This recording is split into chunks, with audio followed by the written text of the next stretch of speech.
दोस्तों आइकमा की जो मोटर शो है, जो मिलान ऑटो शो होता है वहाँ पे, तो वहाँ पे बहुत सारे ब्रांड्स जो है अपने अपने यूनिक मोटरसाइकिल को जो है शो किए, बहुत सारे कॉन्सेप्ट शो किए। वहाँ पे अपने रॉयल एनफील्ड भी जो है ईवी वर्जन्स ऑफ उनकी जो मोटरसाइकिल जो कॉन्सेप्ट्स है वो भी शो किए।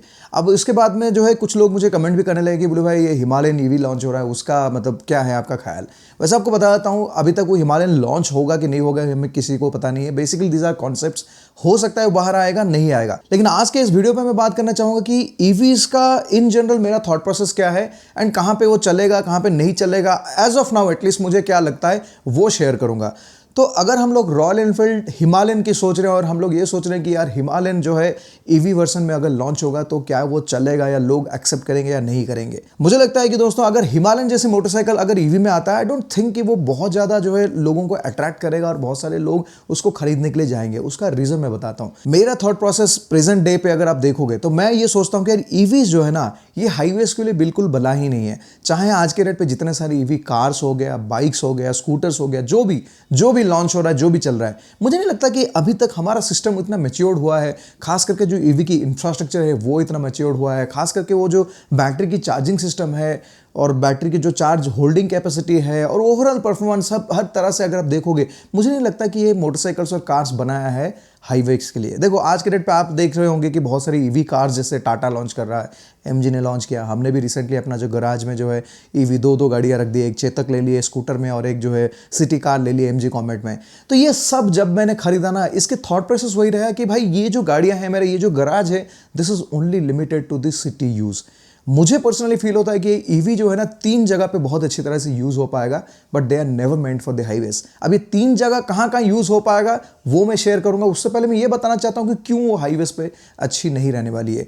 और देखो रॉयल एनफील्ड हिमालयन के साथ अगर हम लोग एसोसिएट करेंगे तो why not Himalayan on EV would be accepted by the audience, because Himalayan 450 अगर आप दोस्तों देखोगे तो उसकी जो ऑफ रोड वाली क्वेश्चन है, जो ऑफ रोड करने वाले लोग हैं वो बहुत ही मिनिमल होता है। अगर मान लो कि रॉयल एनफील्ड मान लो कि साल में 100 हिमालयंस बेचता है, उसमें एक हिमालयन यूजर या 2 हिमालयन यूजर ऐसे होंगे जो हार्डकोर ऑफ रोड करते होंगे हिमालयन जैसे मोटरसाइकिल को लेके। क्योंकि ऑब्वियस सी बात है इतना हैवी बाइक को लेके कोई भी बहुत ज़्यादा हार्डकोर ऑफ रोड नहीं करता है। अगर करते हैं तो ऑब्वियसली वो लोग जो है फिर वेट शेड करते हैं, कुछ ना कुछ मॉडिफिकेशंस करते हैं। लेकिन अगर इन जनरल आप देखोगे तो हिमालयन को बहुत सारे लोग जो यूज़ करते हैं टूरिंग पर्पस के लिए। इंडिया में सबसे ज़्यादा ये सब मोटरसाइकिल इसलिए बिकता है क्योंकि ये ना डेली यूसेज पे भी थोड़ा इजी काइंड ऑफ मोटरसाइकिल है, एडवेंचर मोटरसाइकिल जो है आप सिटी में भी रेगुलर कम्यूट भी कर सकते हो एंड टॉप ऑफ इट जो है आप हाईवे टूरिंग कर सकते हो। मेजरली लोगों को जो है इंस्पायर करता है ये मोटरसाइकिल लेने के लिए कि भाई हम लोग जो है हाईवे पे टूर करेंगे, हम लोग लेह लद्दाख जाएंगे, हम लोग पहाड़ियों में चलाएंगे, वो सब के लिए। अब वहाँ पे क्या होता है ना, ईवी जो है वो हाईवे पे इनकी परफॉर्मेंस खराब होता है एंड इनकी जो पावर है, मतलब जो बैटरी की जो पावर जो रहता है वो भी डिस्चार्ज बहुत जल्दी होता है। ईवी में सबसे बड़ी प्रॉब्लम क्या है पता है? आपने एक चीज़ सुना होगा कि दोस्तों जब आप किसी को भी किसी का मोटरसाइकिल या फिर कार का माइलेज पूछते हो तो वो लोग क्या बोलते हैं? वो बोलते हैं कि यार सिटी में मुझे जो है मान लो कि 20 का एवरेज देता है और हाईवे पे मुझे 24-25 का दे देता है। तो इन जनरल जो है जो फ्यूल वाली गाड़ी होता है उसमें आप ये सुनते हो। लेकिन सेम क्वेश्चन अगर आप एक ईवी ओनर को पूछोगे तो वो बोलेगा कि सिटी में मुझे जो है फुल टैंक मतलब फुल चार्ज रेंज जो है करीब 150 का मिल जाता है और हाईवे पे मुझे 120 मिलता है। सेम चीज़ अगर आप कोई बड़ी वाली बैटरी का अगर मान लो कि 40 किलोवाट का बैटरी है, ऐसे कुछ बड़ा वाला है, जैसे मान लो फॉर एग्जांपल नेक्सॉन की ईवी लॉन्ग रेंज में जो है, तो अगर हम उनको पूछोगे तो वो भी वही बोलेंगे भाई सिटी में मुझे करीब 300 के आसपास रेंज मिल जाता है, हाईवे पे जो मुझे 220-240 के आसपास मिलता है। तो ये जो है मेजर डिफरेंस है between EV and IC engine वाली कोई बाइक या कार। उसके रीजन दोस्तों ये है कि ईवीज का पता है सबसे बड़ी एडवांटेज रहता है उनकी एक्सेलरेशन और उनकी सबसे बड़ी डिसएडवांटेज भी रहता है उनकी एक्सेलरेशन। देखो सिटी में क्या होता है, आप जो एक्सेलरेशन यूज़ करते हो कि जो परफॉर्मेंस आप यूज़ करते हो सिटी में वो कैसे रहता है, ऑन एंड ऑफ रहता है। तो ऑफ के टाइम पे वो रीजन पे रिचार्ज होता है, ऑफ कर देते हो, मतलब फ्रिक्वेंटली आप जो है ऐसे कंटिन्यूस जो है पावर मोड पे नहीं जाते हो। लेकिन जैसे आप हाईवे पे चले जाते हो रीजन आपका ऑलमोस्ट 0 हो जाता है एंड टॉप ऑफ इट आप जो हमेशा जो है कोशिश करते हो जितना परफॉर्मेंस है उतना लेने के लिए। देखो हाईवे पे धीरे चलाना गाड़ियों को बहुत डिफिकल्ट है। सिटी में जोर से चलाना मतलब फास्ट चलाना गाड़ियों को बड़ा डिफिकल्ट है, लेकिन हाईवे में धीरे चलाना बहुत बोरिंग और बहुत डेंजरस भी हो जाता है। तो वहाँ पे जो है आप क्या करते हो, ऑप्टिमम परफॉर्मेंस अगर एक्सट्रैक्ट करने की कोशिश करते हो अपने ईवी से, तो चार्ज जो है बहुत जल्दी जो है डिस्चार्ज होने लगता है एंड टॉप ऑफ इट आपकी बैटरी बहुत ज़्यादा हीट हो जाता है। देखो दोस्तों, बैटरी ऐसी चीज़ है, आप जितना ज़्यादा उसको फास्ट चार्ज करोगे उसमें भी उसकी लाइफ डेफिनेटली जो है लॉन्ग टर्म में खराब हो सकता है एंड हीट बेसिकली बहुत ज़्यादा जनरेट होता है। एंड सेम जब आप डिस्चार्ज होता है आपकी बैटरी, जितना फास्ट डिस्चार्ज होता है वही इंपैक्ट आता है आपकी बैटरी के ऊपर। अब हीट के साथ और भी बहुत सारे प्रॉब्लम्स हैं। आप ये सोच रहे होगे कि भाई ठीक है, मेरा ईवी जो है 250 किलोमीटर की रेंज दे रहा है, तो टेक्निकली मैं जो है 220-230 तक चलाऊंगा, फिर जो है मैं बैटरी का चार्जर पोर्ट्स ढूंढ लूंगा और वहाँ पे फिर चार्ज कर लूंगा, फिर से मैं चलाऊंगा। लेकिन पॉइंट ये है कि जब आप पूरा उसको फुल परफॉर्मेंस मोड पे आप चलाने लगते हो, उसकी बैटरी बहुत ज़्यादा हीट हो जाता है। फिर जब आप लेके एक फास्ट चार्जिंग सिस्टम पे लगाते भी हो, तो इनिशियल कुछ आवर्स के लिए शायद वो या कुछ मिनट्स के लिए वो स्लो चार्ज ही करेगा, क्योंकि वो फास्ट चार्ज करने से ऑब्वियसली आप सोचो ऑलरेडी बैटरी हीट है एंड उसके ऊपर आप जो फिर से फास्ट चार्ज करते हो, तो हो सकता है कि यार वो बैटरी खराब होने का चांसेस या कुछ भी हो सकता है, जल सकता है अगर बहुत ज़्यादा हीट हो गया, तो वो सब पंगा रहता है। उसके वजह से क्या होता है ना, ओवरऑल यूसेज अगर आप देखोगे तो हाईवे पे इतना कन्विंसिंग और प्लीजिंग नहीं है। इवन दो मान लो कि आप ये सोचते हो कि नहीं यार मैं हाईवे पे करूंगा, मैं बहुत तेज नहीं चलाते हूँ, मैं अपना टाइम मैनेज करके चलूंगा, उसमें दोस्तों एक और एडिशनल कॉस्ट भी हो जाता है। वो कॉस्ट क्या है आपको बताता हूँ। जैसे मान लो कि आपकी गाड़ी जो है 250 की रेंज दे रहा है, आप मान लो कि हर 200 किलोमीटर में एक रेंज मतलब एक ब्रेक लेना चाहते हो, और आपको एक दिन में मान लो कि 600-700 किलोमीटर अगर चलाना है, तो उसके लिए टेक्निकली अगर आप देखोगे आपको 4 लंबे ब्रेक्स लेना पड़ेगा, जहाँ पे आप मतलब कहीं पे भी गाड़ी लगा के कुछ करने वाले हो। और यूजुअली क्या होता है ना, सारे के सारे आजकल जो चार्जर्स ये सिस्टम देखो पेट्रोल पंप्स ये सब में भी रहता है, टॉप ऑफ इट जो है रेस्टोरेंट्स ये सब के पास रहता है। तो वहाँ पे अगर देखोगे ये जो 1-1.5 घंटा आपकी गाड़ी जो फुल चार्ज करने के लगेगा, वहाँ पे आप एक्स्ट्रा पैसा भी खर्च कर रहे हो, जाके कोई रेस्टोरेंट में बैठोगे, you will kill time basically, तो कुछ ना कुछ ऑर्डर करना पड़ेगा रेस्टोरेंट में, तो खाना मतलब ऐसे जनरली नहीं बैठ सकते हो। अगर आप फैमिली के साथ हो ऑब्वियसली फिर आप सोचो कि वो 3-4 ब्रेक्स आपको वैसे टाइप की लंबा वाला ब्रेक लेना पड़ेगा ऑन ए रेस्टोरेंट और समथिंग, क्योंकि फैमिली तो आप बहुत जल्दी बोर हो जाओगे। आप अकेले झेल सकते हो सकता है कि आप गाड़ी के अंदर गुजार लोगे, लेकिन फैमिली तो नहीं कर पाएंगे। तो ये सब मामले में जो कहे ना, यहाँ पे एक तो आप टाइम भी किल कर रहे हो। इमेजिन कि आप 4 ब्रेक्स ले रहे हो, मतलब 1-1.5 घंटे का एक ब्रेक अगर लेते हो, वहाँ पे 4-5 घंटा आपका दिन का वो भी चला जाता है, जो प्राइम टाइम रहता है। क्योंकि ऐसे भी नहीं कि आप रात को ब्रेक लोगे 4 घंटा और दिन में 8 घंटा चलाओगे, वो भी तो नहीं होता है। तो आपको जो है गैप में लेना पड़ता है। तो वहाँ पे वो टाइम की भी एक वैल्यू रहता है, जो आपको फिर सोचना पड़ेगा कि भाई मैं इतना टाइम भी कंज्यूम कर रहा हूँ। एंड ऑब्वियसली टाइम की वैल्यू सबसे बोल सकते हैं कि सबसे वैल्यूएबल चीज़ वही है। तो वो है बात। तो इसीलिए मुझे लगता है कि दोस्तों जितने भी सारे मोटरसाइकिल्स कार्स जो भी निकल रहे हैं हाईवे के लिए, मुझे नहीं लगता है कि आज के डेट पे इतना फिजिबल है विथ कंसिडरिंग कि अभी जो रेंज आ रहा है। और देखो दोस्तों, मुझे ये भी लगता है कि मोटरसाइकिल्स का सबसे बड़ा लिमिटेशन ये है कि उनमें ना स्पेस बहुत कम रहता है एंड मोटरसाइकिल्स को आप अनलिमिटेड वेट नहीं कर सकते हो, मतलब वेट मतलब वजन दे नहीं सकते हो जैसे आप कार्स में दे सकते हो सकता है कि कार्स में आप 40 किलोवाट का बैटरी पैक लगा लिया या 100 लगा लो फ्यूचर में, लोगों को उससे कोई फर्क नहीं पड़ने वाला है। लोग क्योंकि लोग थोड़ी ना वो अपने कंधों पर कैरी कर रहे हैं, लेकिन मोटरसाइकिल के साथ बहुत ज़्यादा मैटर करता है ऑब्वियसली, क्योंकि आपको या नेविगेट करते हुए जाना है, कभी पार्किंग कुछ भी करना है यार, आपको समझ सकते हो कि 2 व्हील है और 2 पहियों के सहारे जो है मोटरसाइकिल चलाता है। तो उस हिसाब से देखने से मोटरसाइकिल में लिमिटेशन है कि आप बहुत ज़्यादा बैटरी पैक लगा नहीं सकते हो जिसमें आपको 400-500 की रेंज मिले, तो वो हो नहीं पाएगा। So that's the thing. Even अगर हम बात करते हैं अल्ट्रा वायलेट की, आज के डेट पे जो सबसे ज़्यादा रेंज देने वाली मोटरसाइकिल है या स्कूटर किसी भी कंपेयर कर लो, 2 व्हीलर के हिसाब से अल्ट्रा वायलेट सबसे ज़्यादा रेंज देता है। अगर आप इसको इको मतलब जो उनकी इको तो नहीं, उनका मोड क्या था मुझे याद नहीं है, लेकिन हाँ जो नॉर्मल वाला मोड रहता है उसमें अगर आप चलाते हो तो हो सकता है 220-230 ऐसे कुछ रेंज आपको मिल जाए। लेकिन जैसे आप उसको फास्ट बलास्टिक मोड में चलाओगे उसमें ऑब्वियसली वो रेंज जो है ड्रॉप होकर 120 से 150 मैक्स आप कर सकते हो। आप 150 ही ले लो, तब भी आप सोचो ना यार हाईवे राइड में 150 क्या ही किलोमीटर होता है। आप तो सुबह घर से निकलते हो, ब्रेकफास्ट राइड ही मतलब जो ब्रेकफास्ट पॉइंट फर्स्ट पॉइंट रहता है वही 150 किलोमीटर का रहता है। उसके बाद तो आप सोचते हो कि भाई मैं 150, 200, 300, 400 ऐसे चलाते जाऊं, तो ऑब्वियसली उसको हाईवे के लिए इतना फिजिबल नहीं है। अब दोस्तों बात करते हैं कि ईवीज कहां पे एग्जैक्टली आप यूज कर सकते हो, जो मुझे लगता है कि यह सही है। सबसे पहला यूसेज तो डेफिनेटली रहने वाला है सिटी राइड्स, क्योंकि सिटी राइड में क्या होता है दोस्तों पता है, आपकी जो रेगुलर वाली जो इंजन वाली गाड़ियां होता है उसमें बहुत सारे प्रॉब्लम्स होते हैं। एक तो आपको फ्रिक्वेंटली जो है गियर शिफ्ट करना पड़ता है, क्लच एडजस्ट करना पड़ता है, बम्पर टू बम्पर ट्रैफिक में हीट जनरेट बहुत ज़्यादा होता है। क्या होता है ना, ये जो जितने सारे अपना इंजन वाली मोटरसाइकिल है, जैसे वो ट्रैफिक से गुजरते हैं उसमें स्ट्रेस आता है क्योंकि इंजन कंटिन्यूसली रनिंग होने लगता है, तो हीट जनरेट होता है, वो भी आपके लिए जो है टायरिंग बन जाता है ओवरऑल अगर आप डे टू डे एक्टिविटी पे बहुत ज़्यादा सिटी कम्यूट करते हो।